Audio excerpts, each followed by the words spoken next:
Hey folks, Rob Breakenridge here. Thanks for checking out our YouTube page. Be sure to like and subscribe. Also, you can find full episodes of our podcast, The Rob Breakenridge Show, at robbreakenridge.ca, as well as on Spotify and other platforms. Our next conversation is a look back at a very impactful and consequential prime minister, one whose time in office has some very relevant lessons for today's Canadian leaders. The book examines John Diefenbaker's journey from humble beginnings to becoming Canada's 13th prime minister. There's a particular focus on his role in standing up for individual freedoms and ushering in the Canadian Bill of Rights. Also explores how Diefenbaker stood up to pressure and interference from the Americans. Bob Plamondon is a consultant, a board member, an economist, author, historian, and educator.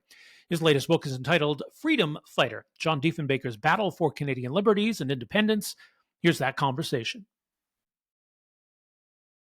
His latest, and it's a very timely new release from the Aristotle Foundation. It's called Freedom Fighter, John Diefenbaker's Battle for Canadian Liberties and Independence, including, by the way, a foreword from none other than former Prime Minister Jean Chrétien. Bob Plamondon, great to have you with us here today. Welcome to the program. Thank you very much, Rob. Pleasure to be with you. So let's talk about the timeliness of a book about Canada's 13th Prime Minister, why you believe John Diefenbaker is maybe as relevant as ever in some ways.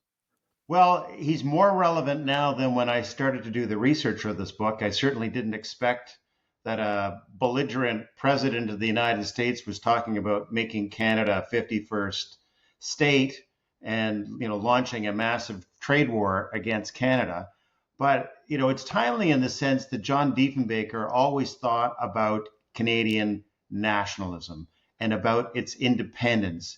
And he came into office with the view that Canada should become more economically independent and launched a campaign right from when he came into office to divert 15% of our trade away from the United States and more towards Commonwealth countries. And, he quite famously had, grand battles with John F. Kennedy over foreign policy during the Cold War. So he showed how you could be a Canadian prime minister and stick up for Canadian independence and not be intimidated and assert our sovereignty. And he did so in the face of perhaps the most covert political interference in Canadian history by an American president, John F. Kennedy. Let's expand on that because, we're seeing it today in a different way, maybe more overt with you got the president talking about Canada as the 51st state. What was Diefenbaker dealing with at the time? What kind of a threat was Canada facing? So Diefenbaker entered Parliament in 1940 and he became leader in 1956 and prime minister in 1957. And the dominant world issues at the time when he became prime minister was the Cold War. So here we had the threat of nuclear weaponry that had been acquired. Certainly the United States had it since the end of the Second World War, but there was a great Cold War going on with Russia. And, we went through the Cold War crisis. We went through the Cuban Missile Crisis at the same time. So there were a lot of threats. And this was not something that was just experienced by foreign policy experts. If you were a Canadian at the time and you were in school, you were learning to duck and cover under your desk. Bomb shelters were being built. There was a tremendous amount of anxiety that existed across the land and certainly within political circles. And there was quite a debate going on in Canada at the time, going into 1962 and 1963, post the Cuban Missile Crisis, about whether there would be American-controlled nuclear weapons planted on Canadian soil. And John Diefenbaker was opposed to that, and a lot in his party, and certainly the Liberal Party, changed their positions to say that they were in favor of that. So that was one of the big debates that went on at the time. At the same time, Diefenbaker was promoting his northern vision and roads to resources and building up our infrastructure to access our mineral resources, oil and gas and forestry in the far north, in part to make the Canadian economy more resilient and more independent, more prosperous. And in fact, he succeeded. The infrastructure that he put in place against much opposition laid the foundation for our prosperity for a generation that followed. So those were some of the big issues. But John Diefenbaker himself was advocated for one Canada without hyphenated Canadianism, with a a Bill of Rights that guaranteed the rights of individual Canadians, free of discrimination, which was, ripe in Canada at the time, as well as supporting the rights of Indigenous people in Canada, unlike any prime minister before him, with the possible exception of Sir John A. Macdonald. Well, see, this is an interesting point. I think maybe there's an assumption when we look back on previous prime ministers, even into Diefenbaker's era, that it was a less enlightened time, and that these kind of issues, we look at it through today's lens in a lot of ways, I suppose. But as you say, this was about laying a foundation for what eventually I think became the Charter, the idea of protecting individual freedoms, and the idea even of standing up for marginalized communities. We tend not to think of prime ministers of the past, including Diefenbaker perhaps, as championing that.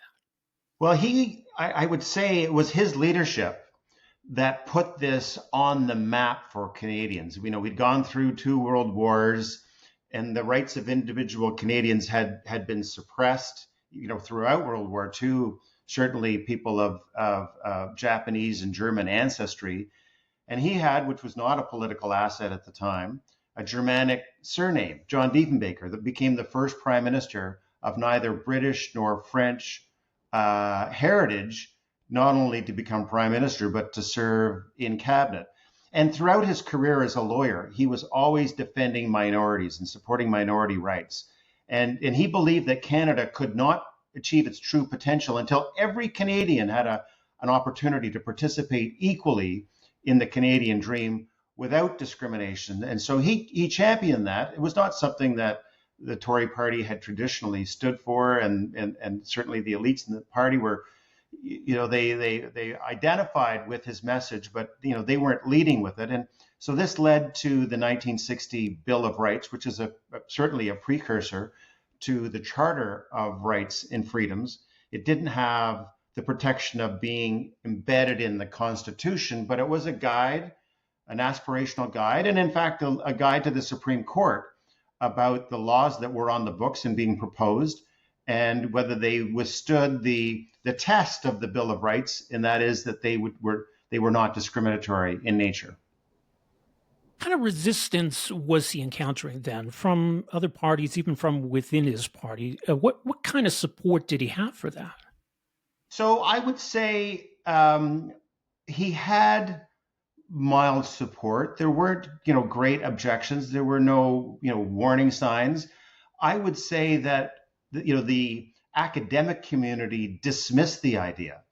And they didn't regard Diefenbaker highly in any event. I mean, he came out of poverty. He's from rural Canada. He didn't have an elite education. He ran a 2-3 person law office, got into Parliament, was always, defending those who were charged with capital crimes. And, so he was not a big money lawyer.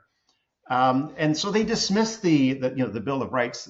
Someone wrote that it provided great protection as long as you didn't live in any of the provinces, because it didn't apply to provincial legislation.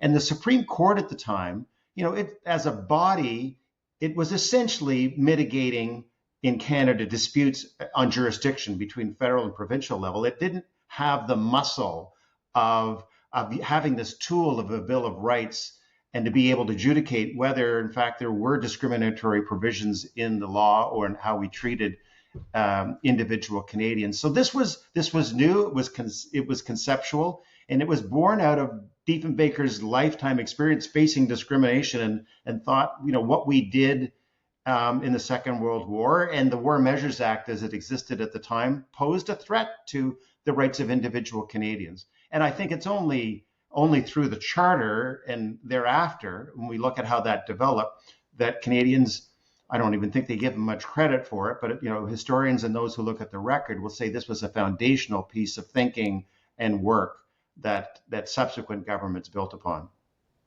Now, I guess originally he was born in Ontario, but this is essentially a prime minister coming out of the West, and we face regional tensions today. I would imagine there were some of those at the time. What kind of issues in that sense was he dealing with, and how much of an obstacle was that for him becoming prime minister?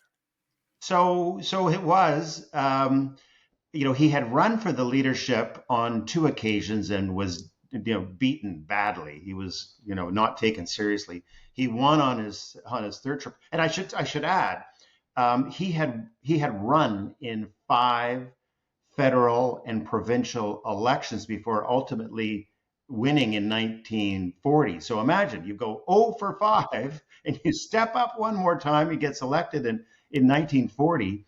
And, he made great speeches because he had his tremendous charisma and a great speaker. And boy, when he had you in his sights, he rarely missed the mark. So the Canadians and those in the Conservative Party, rank and file, saw him as someone who was, charismatic and visionary and someone who they could get behind. But the elite in his party, those from, Bay Street and from the city centers, thought that he was, a madman and a buffoon and a cartoon character. So he faced all of that. And when he ultimately won in 1956, there was a Stop Diefenbaker campaign by the party elites. And eventually they said, well, if the crazy son of a bitch wants to have it, let him have it. He'll only be there for one election and he'll be gone. It's the people who want John Diefenbaker, and and this is a quote I'm giving you, there's no sense in kicking against the pricks because, they want him. And so they kind of let him have his one shot, thinking that he would lose. And to their great surprise, after the Tories had won one of the previous 9 elections, he won in 57, he won in 58, and he won in 1962. So he turned a party of losers into a party of winners. That's not to say that even the elites in the party came to his side, because they were instrumental in the defeat of his government in 1963 from within his own party. Let's circle back to a big issue from his time, and it relates to relationship with the United States, Canada's military, of course, the Avro Arrow. And still to this day, I think people speculate about what happened to the Avro Arrow. Did the Americans kill it? Was this a missed opportunity for Canada? It was a consequential decision by John Diefenbaker. But what do you make of what happened there? Well, when I talk to people about Diefenbaker, that's the very first thing they bring up is the Avro Arrow. It's the one thing they know about him. And so I did some extensive research, including new material that had been previously, unclassified or had been classified. So in 1956, the government of Saint Laurent, the Liberal government, had determined to cancel the Avro Arrow.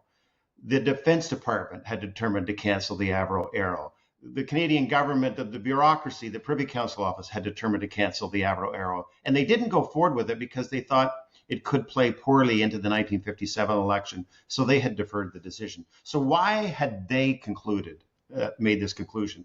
It was because the Soviet military threat at the time was not that there were going to be a bunch of bombers flying out of Russia, flying over Canada, getting ready to drop bombs on us and in the United States. The threat at the time was intercontinental ballistic missiles. So that's where we needed to make our investments. Second, the Avro Arrow, we had only created a number of prototypes, and it was a beautiful flying machine. It traveled at great speeds, but it was only ever a prototype. It never flew with weapons, and it was incredibly expensive. It was 500 times more expensive than what was the original estimate. It had turned into a white elephant, and the project had been abandoned by its partners. There was no market for this plane anywhere. So, the only potential buyer or user were Canadian. It was completely uneconomic. And to suggest that John Diefenbaker, who was always wary of the United States, would cave into their pressure is a ridiculous assertion. And so, in fact, what the decision that the Americans made was not to buy the Canadian plane. That's all they said. There was no pressure applied. And Diefenbaker made the very tough call to cancel this, and he knew it would, cost him politically. And it was, and the ridings where the plane was being manufactured were held by conservatives. So this was no gift to him politically. But that didn't stop. For example, the CBC did this massive fictionalized documentary of sorts on the Avro Arrow that was their highest ranked documentary of all time. And you'd think CBC is in the nation building business. Well, in this case, they were in the slander business, and they were trying to take Diefenbaker down. So there is no objective evidence that states that Diefenbaker caved on this, or he didn't make a decision that was in the best interest of Canada and its national defense. What is interesting, I mean, given that to some extent, I mean, just the fact that this is a conservative icon or a former conservative premier. I noted at the beginning, you've got Jean Chrétien, who's written the foreword to this book, which is interesting. What does that say about John Diefenbaker's legacy, or what does it say about kind of the cross-party maybe lessons that can be drawn from his legacy? So um, Jean Chrétien was in the House of Commons um, when John Diefenbaker was there. And in fact, he came in just at the tail end of the Diefenbaker government. And John Diefenbaker sat in the House of Commons until he died in 1979. So there was an overlap there. And I think, Jean Chrétien has this view that you have political opponents and you don't have enemies. And he could respect John Diefenbaker as a man of the House of Commons and as someone who cared passionately about Canada and cared about individual rights. He didn't agree with John Diefenbaker on many, many issues. So this is not to say that he is supporting, his legacy. In fact, they almost came to blows over the flag debate, which the Liberal government was proposing, and John Diefenbaker they were proposing, and John Diefenbaker opposed. So I think he had respect for Diefenbaker and his vision, and he has of the view that you can still respect your colleagues opposite, even though no one was more competitive in the House of Commons than Jean Chrétien and John Diefenbaker. Jean Chrétien was the longest-serving minister of Indigenous, Indian and Northern Affairs, as they call it, and he understood the respect and admiration that the Indigenous people had for John Diefenbaker and vice versa. So he saw that in action. I mean, yeah, it speaks to how long Jean Chrétien had been in politics. But what's unique about John Diefenbaker is how long he stayed in politics. You don't often see that, a prime minister who sticks around for years and years and continues to represent his riding in the House of Commons. He remained an MP well into the 1970s. So it's not something I would recommend. It's not a favor you do to your successors in your party when you remain in the House of Commons. So he stuck around as leader after losing in 63. He ran again in 65 and probably should not. And then, it was very difficult to extract from that position, which Bob Stanfield took over in 67. And Diefenbaker still kept his name on the ballot because he disagreed with the direction that Stanfield and others were taking the party. And then he remained in the House of Commons then after Stanfield came in, and then through to Joe Clark. And he died in 1979, not long after Joe Clark became prime minister. In fact, he said that Canada celebrated the International Year of the Child by electing Joe Clark as prime minister, which is sort of taking a bit of a shot at Clark's youthfulness. But he also took shots at Pierre Trudeau when Pierre Trudeau was 51 and married 22-year-old Margaret Sinclair. He congratulated the prime minister on his marriage, and he said, well, he had two choices. He could either marry her or adopt her. So he was, when Richard Nixon, who did not like Pierre Trudeau, famously called Pierre Trudeau an asshole, Diefenbaker defended Trudeau to say that, foreign leaders should not be criticizing a Canadian prime minister sticking up for Canadian sovereignty, but then added Richard Nixon had demonstrated an excellent knowledge of human anatomy. So, he could still deliver thunderbolts even when he was not leader, and, always was, quotable for the press. So, but I don't think that helped his successors or the party in the long term. So we got a new prime minister who faces some pretty big challenges on his plate. We've got a conservative leader who came close to becoming prime minister, still hopes to. I would imagine both could maybe take something from this book or from Diefenbaker's time in office. What advice would you have, or what advice do you think the Dief would have for both of these gentlemen? So John Diefenbaker, his last two election campaigns that he ran in 1963 and 1965, essentially his message was Canadians have a choice. And the choice is whether the policies respecting Canada would be made in Ottawa by the House of Commons and by parliamentarians, or whether they be made in Washington by a U.S. president. So he elevated that issue to the highest level in part because the Americans were exerting a lot of pressure on Canada through the Cuban Missile Crisis, through the nuclear missiles on Canadian soil, through American intervention in Canadian trade policy. Canadians were trading with the Chinese with wheat. They were trading with Cuba after the Cuban Missile Crisis. So he put that issue front and center. And the lesson from John Diefenbaker is that there's few issues that are more important than Canadian sovereignty. And so he led with that. And there's lots of examples of his interactions with American presidents in this book and the relations with the United States that I think will remain instructive, not just for today, but for years to come, because the Canadian-American dynamic is something always to be very careful about. Well, timely and fascinating look into the life of a very consequential and important Canadian Prime Minister. The book is called Freedom Fighter, John Diefenbaker's Battle for Canadian Liberties and Independence. There it is right there. Much more at AristotleFoundation.org. Bob, congrats on this and really great conversation. Thank you so much for making some time for us here. It is from Aristotle, but it is available everywhere. So you can get it on Amazon and Indigo and all bookstores. So I hope your viewers and listeners have a chance to get a read of the book.